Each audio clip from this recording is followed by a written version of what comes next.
Mr. Chief Justice, honorable members of the court, allow me at this point to directly address some constitutional questions as identified by the court's advisory.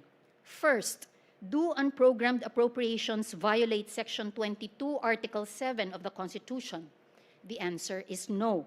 Article 7, Section 22 requires the President to submit a budget of expenditures and sources of financing, including receipts from existing and proposed revenue measures. The President did precisely that. The ERISE petition argues that the sources must be actually existing at the time of the submission of the proposed budget by the President and when the GAA is enacted. But Section 22 does not require this. What it requires is for the budget to be based on existing and proposed revenue measures, meaning the revenue sources must be identifiable and real, not speculative. A budget based on revenue programs is fully consistent with Section 22's mandate. Second, do unprogrammed appropriations violate Section 25 for Article 6? The answer is no. By its express terms, Section 25, Number 4, Article 6 of the 1987 Constitution merely applies to special appropriations bill, not to general appropriations bills. It requires that a special appropriations bill be accompanied either by 1, a certification of availability of funds issued by the National Treasurer, or 2, a corresponding revenue proposal where funding is not yet available. Unprogrammed appropriations, however, form part of the GAB. Accordingly, Section 25, Number 4, Article 6 of the 1987 Constitution does not govern their inclusion in the GAA. Third, are unprogrammed appropriations rider provisions that violate Section 25, Number 2, Article 6? Again, the answer is no. Unprogrammed appropriations are not foreign to the GAA's purpose. Belhica 2019 already held that they have a clearly discernible singular appropriation purpose. A provision that has a discernible appropriation purpose cannot simultaneously be a rider lacking germane purpose. In Atitiu versus Zamora, the court, recognizing that an appropriations bill covers a broader range of subject matter and includes more details compared to an ordinary bill, stated that its provision is germane if particular, unambiguous, and appropriate, given their specified purposes, defined amounts, and explicit conditions. Unprogrammed appropriations meet this standard. Fourth is the rule which prevents Congress from exceeding the budget ceiling proposed by the President violated when unprogrammed appropriations are enacted or when Congress increases their specific sums? Again, no. As Commissioner Davide explained in the Constitutional Commission deliberations, the purpose of the prohibition imposed by Section 25, Number 1, Article 6 is fiscal discipline. It prevents Congress from authorizing programmed expenditures that would exceed projected revenues and produce a budget deficit. Unprogrammed appropriations cannot produce that effect because the sources of funds are different from the sources of funds of the programmed appropriations. Fifth, do unprogrammed appropriations violate the constitutionally guaranteed separation of powers? Again, the answer is no. The legislature is given the power of the purse, and in exercising it, the Constitution and jurisprudence require that there is a line item appropriation that corresponds to a single purpose. Did Congress do this? Yes. In the GAA, Congress has identified each specific purpose for which unprogrammed funds may be used, fixed the maximum amount per purpose, specified the 3 exclusive trigger conditions for release, and required administrative certifications and approvals before any peso moves. Did the executive usurp the legislative function of deciding the purpose of some appropriation? The answer is no.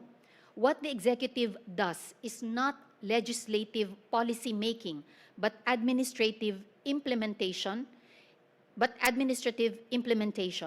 It verifies that a trigger has occurred before releasing funds to a pre-approved purpose in a pre-approved amount. The separation of powers is not violated. The decisions on purpose and amount are made by Congress, and the administrative execution is performed by the executive. The lines that demarcate the constitutional functions are unmistakably clear. Your Honors, this case is not a forum to debate the wisdom of policy choices or the merits of particular appropriations. These are matters entrusted to the political branches and to other mechanisms of accountability, which are also constitutionally provided. The question is whether the existence of unprogrammed appropriations per se violates the Constitution. What is asked of the Court today is the exercise of its own constitutional function to determine whether the limits set by the Constitution have been observed by the Executive and Congress. The inquiry is thus a narrow but fundamental one, whether there has been a breach of constitutional restrictions. This case does not call for an inquiry nor a judgment upon the processes by which Congress determines the contents of appropriations or by which the executive identifies what should be included in the people's budget. We elect our representatives upon whom the people have lodged through the Constitution the power of the purse. We elect the President in whom the people, through the Constitution, entrusts the administration of the budget. Are there governance challenges? Are there better uses of funds? Could certain appropriations be lesser and others more? Does the existence of unprogrammed appropriations make the budget vulnerable to abuse? These questions are not for this honorable court to answer nor to solve. The Constitution entrusts power to the political branches with the expectation of responsibility, not infallibility. Where the mechanism is not prohibited, the answer to potential abuse is not its elimination, but the continued vigilance of the people, whose judgment, expressed through public opinion and ultimately the ballot, remains the highest check in a constitutional democracy.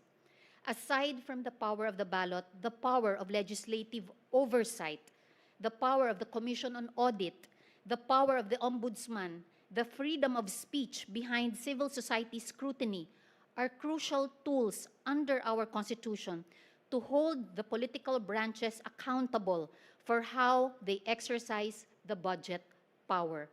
The Honorable Court, with its wisdom and authority, can discern the lines drawn by the Constitution with precision, hold each branch to it, and do so with judicious restraint. Your Honors, the Constitution assigned the President the power and duty to propose a budget grounded in fiscal reality. The President did that and followed what was constitutionally required. The Constitution assigned Congress the power and duty to deliberate on that budget on behalf of the people. Congress followed what was constitutionally required. Respect for the separation of powers demands the utmost wisdom of this honorable court.